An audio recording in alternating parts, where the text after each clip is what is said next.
Welcome to Rev Up Your Potential with Hilda Gan, the podcast where entrepreneurs, business leaders, and HR professionals share tips, strategies, and trends in their area of expertise. They also talk about their successes and struggles along their career and business journey. If you love to learn through storytelling and find people fascinating, join us. Welcome to another episode of Rev Up Your Potential. Today, my guest is Earl Thomas, the voice. Earl is a professional voiceover artist who specializes in promotional videos, website videos. He's a master of ceremonies. He does business messages and introductions for local entertainers and various voiceover projects. His experience of completing voiceover projects include 50 promo videos, including 5 Vimeo videos, 1 Kickstarter video, 45 YouTube videos, and with over 278,000 viewers and counting. He loves public speaking. He started early, which gave him the confidence and resulted in numerous successful voice-related employment opportunities. His early experience at CHUB Radio in Nanaimo BC left a clear impression of the value of communication. I like to welcome you, Earl Thomas, and thank you for being part of our podcast today. Well, thank you, Hilda. It's really great to be here with you. So tell me a little bit more. I gave that overview of what you do, but share a little bit in more detail about your passion and your work in radio voice. Oh, when I look back when I was younger, I didn't realize that I had like this quality for a voice. I can go into CHUB Radio and tell you how that happened, but it was a little bit later in life when I would make a doctor's appointment. And then the receptionist would say, "Oh, by the way, were you on radio at one time?" And I said, no. And then when I put the phone down, I wonder why she asked me that. I didn't have the awareness. When I was in Bible college, it came up, this cantata, this musical. They wanted me to voice it. I got lots of input from that. I do like hearing my voice. I remember when I was really young, we would go to my grandmother's, my dad's mom, Grandma Paulette, and a friend of my uncle's, Bill Bowie, he took a reel-to-reel tape recorder. He hit it really well. We didn't know it was even there. And then he surprised us. We played it back. And when I heard my voice, oh, do I sound like that? So I hadn't really got the flavor for it. But the original thing, when I was about 8 or 9 years old, I went into CHUB Radio. I was chosen to read the scripture for this radio program.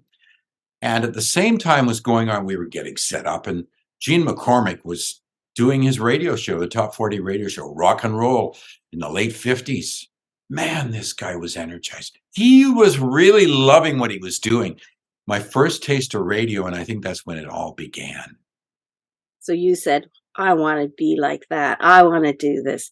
So were you, and I apologize, I didn't know it was CHUB. I should know better than that. And I pronounced it CHUB Radio. That's cute. Okay. Well, I'm sure a lot of them, in Nanaimo produced in CHUB Radio. And there is no CHUB or no CHUB Radio anymore. It was in the Malaspina Hotel. Oh, wow. Wow. So how, when you say you got this kind of taste for it early, how old was that when you heard this guy? Probably 8 years old or 9 years old. Wow. No later. Yeah. And I knew this pastor, Tom Campbell. He would do the midnight show at CHUB. It was then it wasn't in the Malaspina. And I went in and I watched him, and I was going to go record something, and I couldn't figure out the technology, but it was still there. I still wanted to do it.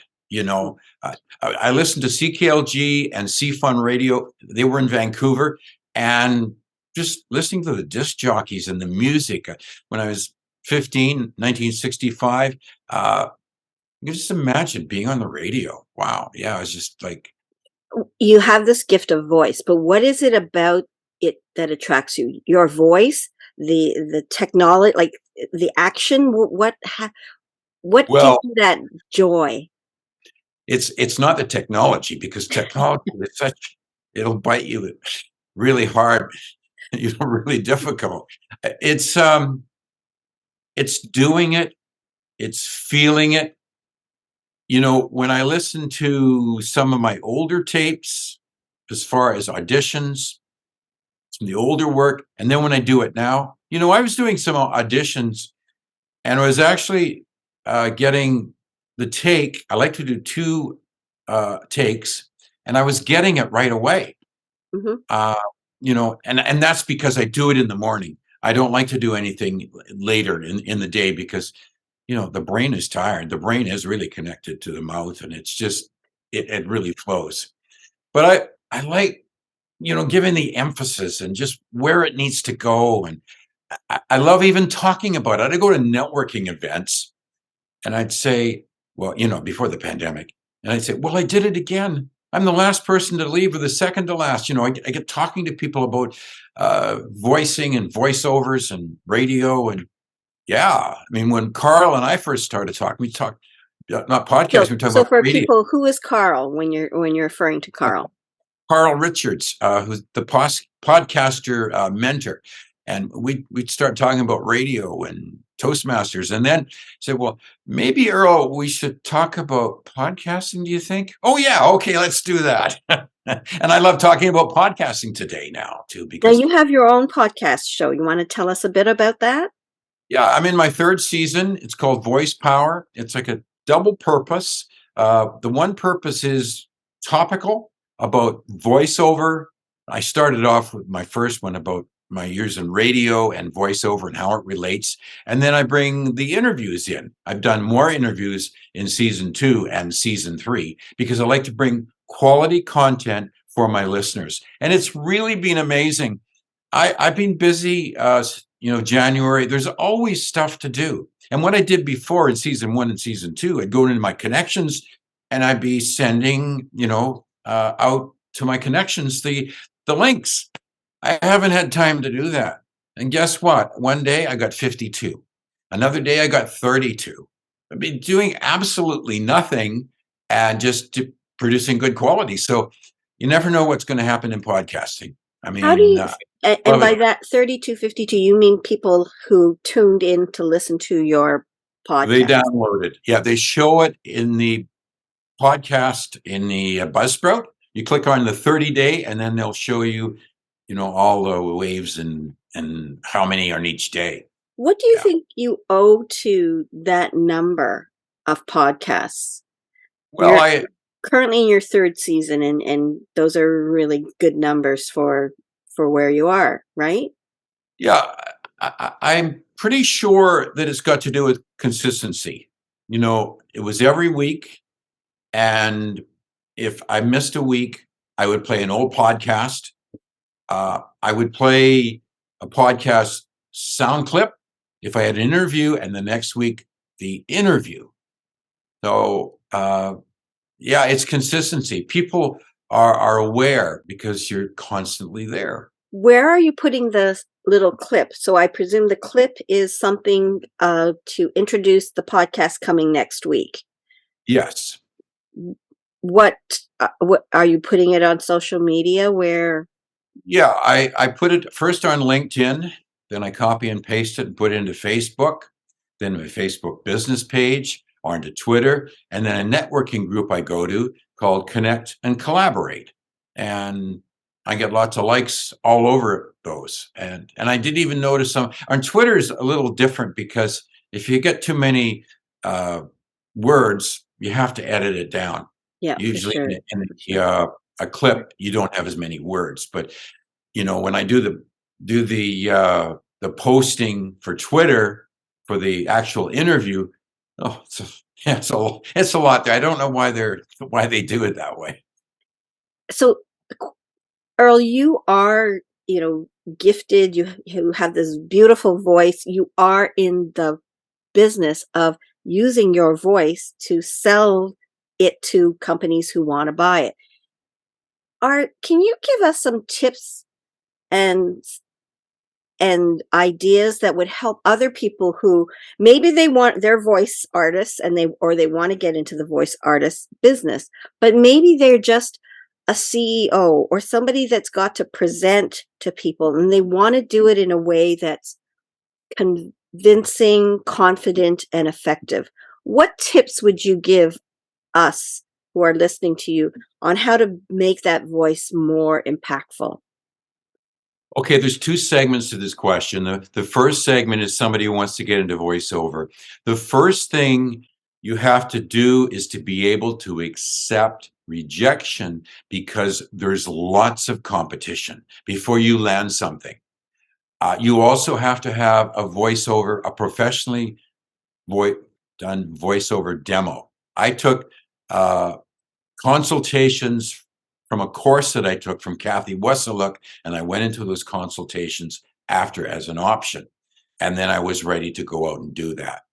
Now, as far as speaking in public, you want to be confident. What you're going to speak on, you want to internalize that. You want to have it in your heart. You don't want to memorize it, because I saw one time a speaker get up in a Toastmasters meeting and he had memorized it, and he got the first sentence out and he was going to the second sentence. He couldn't remember it. He tried and he tried, then he walked off the stage. So when I do a Toastmaster speech, I practice it, I internalize it, becomes a part of me. I do it in sections.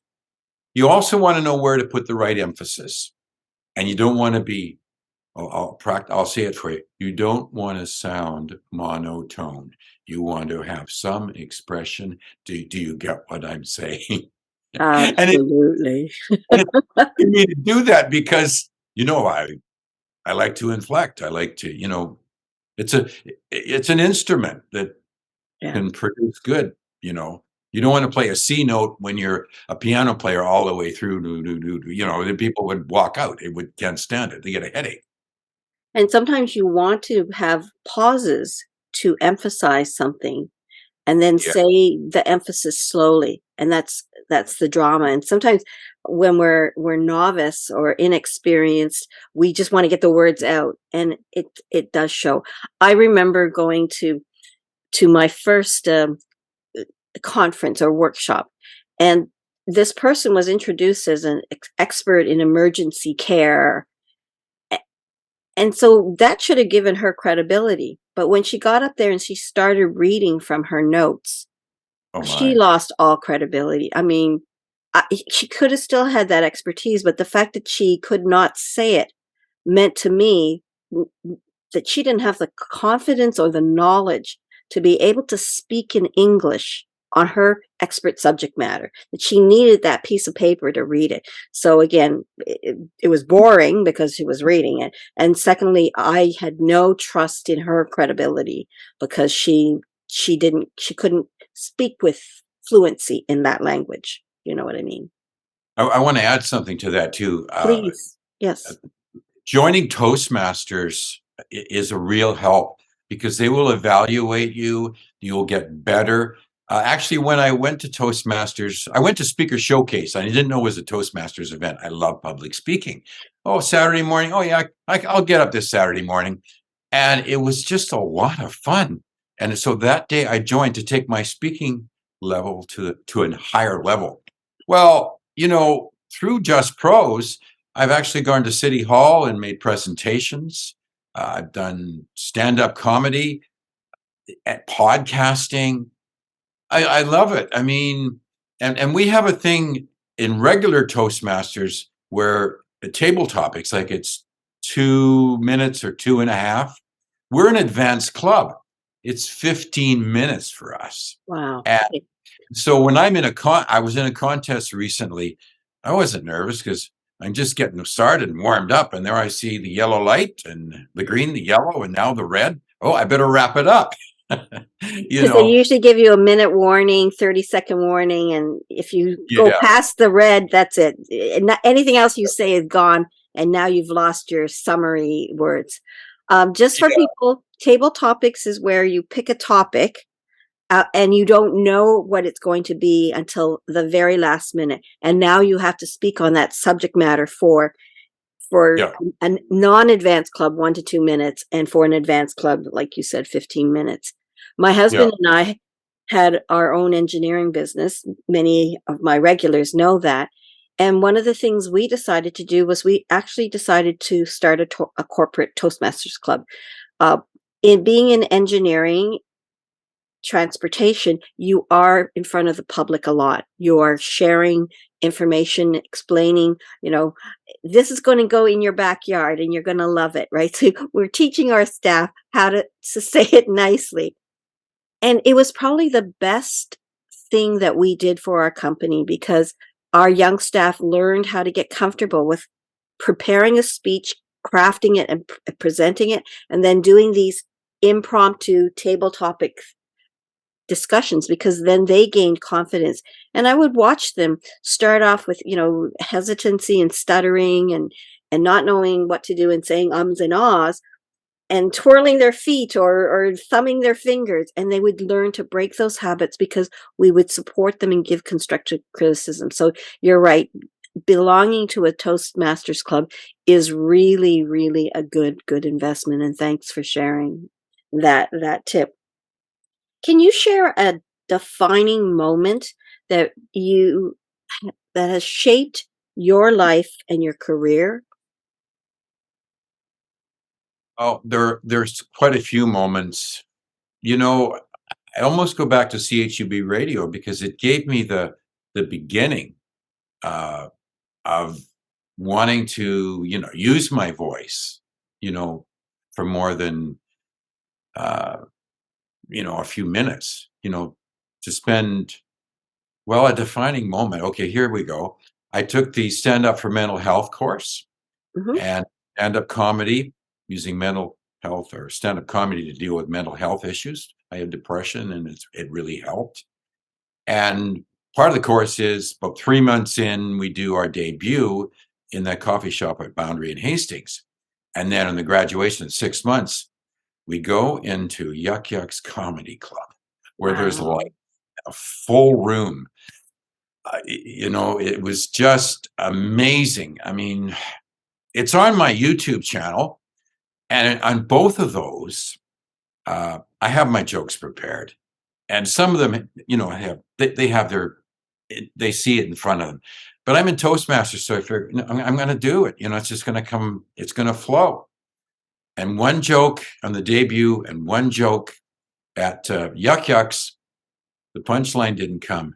So I said, it's coming, and I got laughs in both of those places. Unfortunately, it did, because you don't want to have the punchline. The setup's important, but you got to have the punchline. And I'm welcome to go back anytime as an alumni. And I went actually three more. I was there at least 3 times at Yuck Yucks, and then we went out to different venues and got paid. As alumni, they would have us come. David Grenier is the comedian, and he would warm the crowd up, and then we would come on. Yeah. So some people are hearing what you're saying and they'd say, where does he find the courage to do these things? And maybe we can start by saying you just shared that you did something for like mental health. What did you call it? Comedy for mental health, or Yeah, Stand Up for Mental Health. right? SM show. Can you elaborate on that a little bit more? Sure.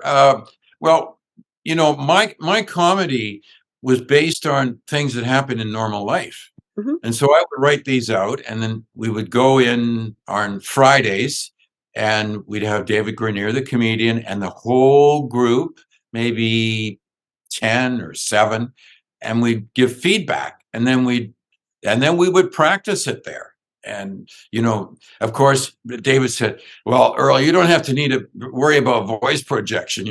Can hear you in the back." you know, uh, but he would give tips on how to, where to pause, Hmm. and just makes the effect. Yeah, it's it is amazing. There's a lot of good work that's being done by David Grenier and Stand Up for Mental Health. And do you feel that doing something like this, like improv, helps people from their with mental health?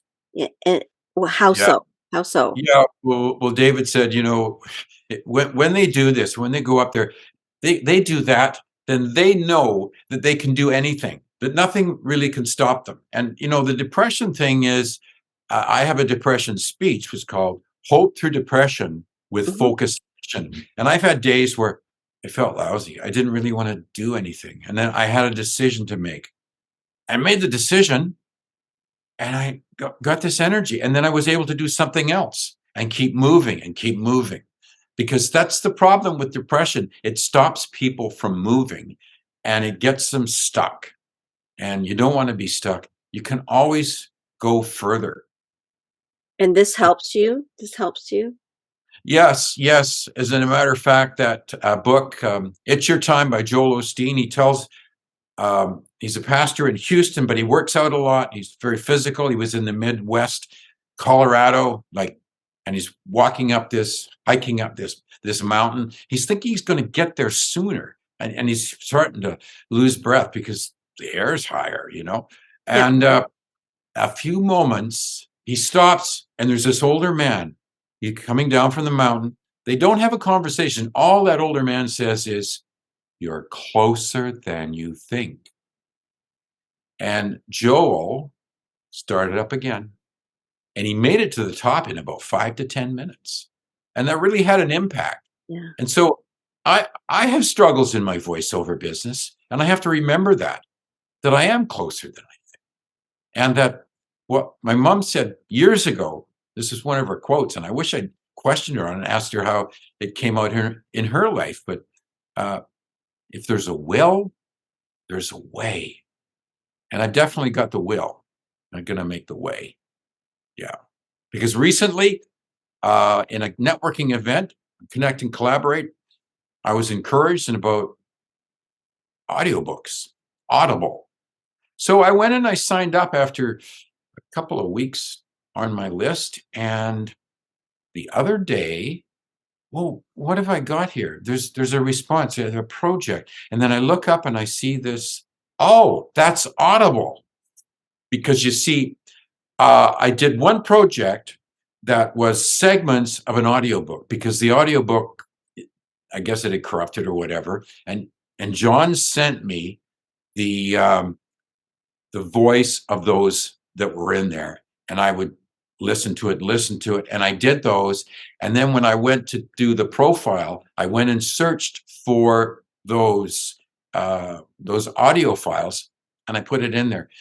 So I've responded to her today, and we'll see what happens. Well, good luck. Good luck to you in that. Thank you. I know, and I really appreciate you sharing that struggle with mental health and some of the strategies that you use to help that. Are there other things in your line of work that you have found were struggles, and how did you overcome those? Well, yeah, there's been struggles with moving your whole, the whole situation over here, and eventually getting a new Mac, because I had the other one for 12 years. And now this one here, I was having trouble with the sound. I had a couple of cases going, and now it seems to be working better. I was told it's better to shut down your Mac, and I was putting it to sleep. And then I found when I shut down my Mac, oh, wow, I got no sound. And I had a couple of tricks to bring it back up. And then I did some testing. Said, well, I know I can shut it down and I get it back, but it's a real struggle. I'm going to put it to sleep and see what happens. And when I put it to sleep for the next day, at night, and then for the next day, always got my sound. So sometimes the Apple agent will tell you one thing, another will tell you another thing, and it's it is tough when you've recorded something and you can't get the sound. Because the problem was I was having to go on Apple calls, and they were long, and this is taking me away from doing my voicing. Yeah. But now I can, what I do is I always check my sound before. And if it's not there, then I'll do a restart and then it brings it back. But it's been going much, much better lately. As a matter of fact, I did do an audition today for voices.com. Good. So you've had some hiccups with technological, like in particular computers, and that's one of the things. I just find things keep evolving and changing, and I don't like upgrades. When they bring you an upgrade, all of a sudden you're thinking, where's the way that I used to do it before? Now I have to know a new way, and then there's always a little technical glitch or bug in it, and it just doesn't. Yeah. Now, my company is about really helping staff and leaders really create more effective communication, to learn how to communicate with them. And I have a concept called Rev Up, which stands for respect, equality, valued, uniqueness, and potential. And if we adopt that kind of mentality, we can really make a difference in creating more healthy conversations, positive conversations. So you and I've connected in different ways, and you know about my Rev Up concept. What is it about that concept that kind of makes some sense to you and the way you conduct your business or your life? Well, it's treating people with respect. Totally. I had a new client, a new interview person, and I would classify that I'm probably old school. I do things in an older way. Uh, and we tried to connect on Zoom, and it didn't work. And I said, well, you need to be able to do that. And he went and he got a microphone, a headset and a microphone, and it worked. And then I needed also to get that LinkedIn picture right in the circle. And it was kind of out of the circle. Actually, I went and looked and said, oh, he doesn't have a picture there. So I was respectful with him. Now, the funny thing was, he set a record.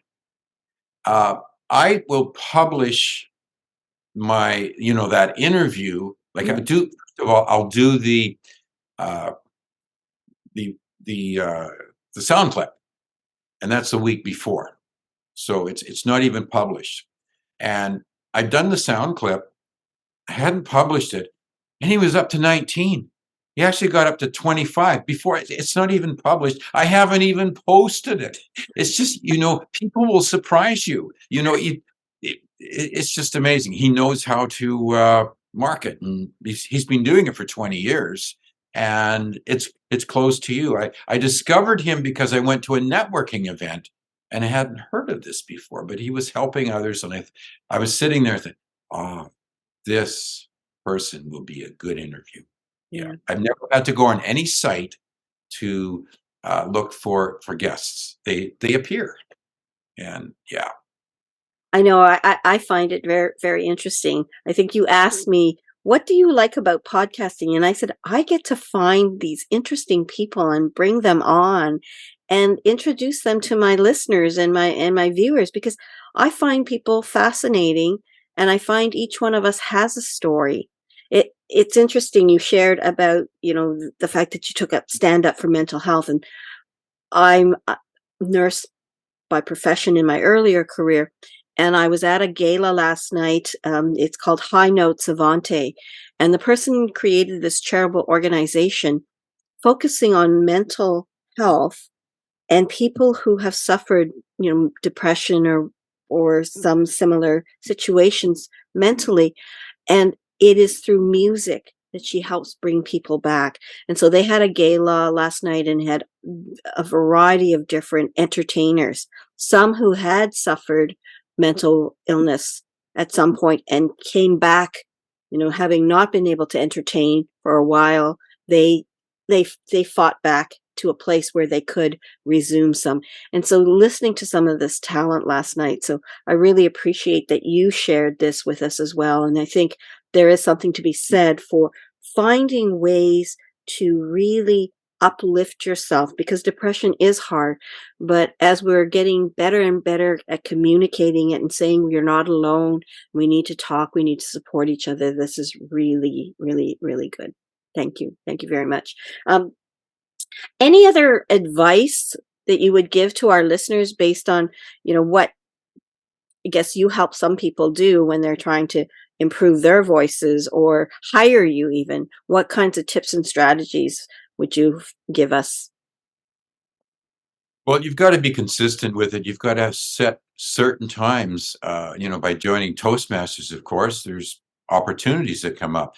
And actually, today an opportunity came up. I was wondering, I wonder who the chair is for the next meeting. And then from the president, I got and I looked at my schedule. Do I have time? An audition came in, so I better do that first. And this is the first time I've taken it on. Today's Tuesday and the meeting's Saturday. Usually I get it on the Monday, and then I've got a whole week and a week past. But take the opportunities that come along. Okay. Yep. And another thing is, don't give up. You don't know how close you can be to achieving your goals, and have your goals, but don't make them too far mountainous. Like, don't set them, well, I'm going to climb Mount Kilimanjaro. You might want to take your first local hill. You want to build yourself up, but you don't know how much talent you have inside to get you try it, and you get around people that can build you up rather than tear you down. It's amazing what positive words can bring out. That would be my one thing that the message that I would get out there is, don't give up. I've got a quote over here. See if I can remember it. I'm not going to look for it. Winners never quit, and quitters never win. And so that's so poignant. So poignant. And you're going to have days that your energy just fell down because things didn't go right. But you can get up the next day and it can be better. Yeah. Go for it. Go for it. Okay. Well, thank you very much, Earl Thomas. And what we are doing is coming to the end. And I wanted you to share what happens next for you and how do people get a hold of you? Okay. Well, they can get a hold of me. My links will be in the show notes. Duke Earl at shaw.ca, and my website, www.earlthomasthevoice.com. And what was the other question? And what's coming up next? What's coming up next for you? I'm a guest voiceover artist. I don't pay for it on voices.com. Right now, because I did another one, that's probably 18 auditions in deciding mode. So we don't know when it comes up. I'm on the voice realm. I was shortlisted twice there. And also I noticed today when I looked at voices.com, they show you that you're shortlisted. They give you a green thumbs up. So, it could be that audible, I was really surprised. I didn't know, who is this person, I'm ready to, go for it. I love the voicing. I get excited when the next morning I know I've got a project to voice. Boy, oh boy, yes. I can't wait to get up, but I'm able to sleep. I've got I can hear the kid in the candy shop excitement to be able to do it. Yeah. I love the fact that you have a gift, that you discovered it early, that you have been given opportunities to do that. So Earl Thomas, the voice, thank you. Thank you very much for coming on and sharing your story, your wisdom, and your voice.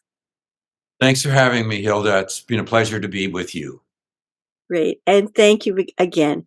And to my listeners and viewers, thank you for joining us today and learning more about Earl Thomas and his gift of the voice, and his gift to us saying, never give up and keep trying. And you never know how close you are, so don't give up. So I just love that parting messages that you gave us. So if you like this podcast, give it a thumbs up. Think about subscribing, because I bring on interesting people who have a story to tell. And if you like learning through storytelling, then join Rev Up Your Podcast. Have a great day, everybody. Bye. Thank you for tuning in to Rev Up Your Potential with Hilda Gan. Be sure to like, comment, and subscribe to our podcast on YouTube and Spotify to stay up to date on our latest episodes. For HR tips, news, and strategies, or if you're interested in being a guest on our podcast, visit our website at peoplebrightconsulting.com.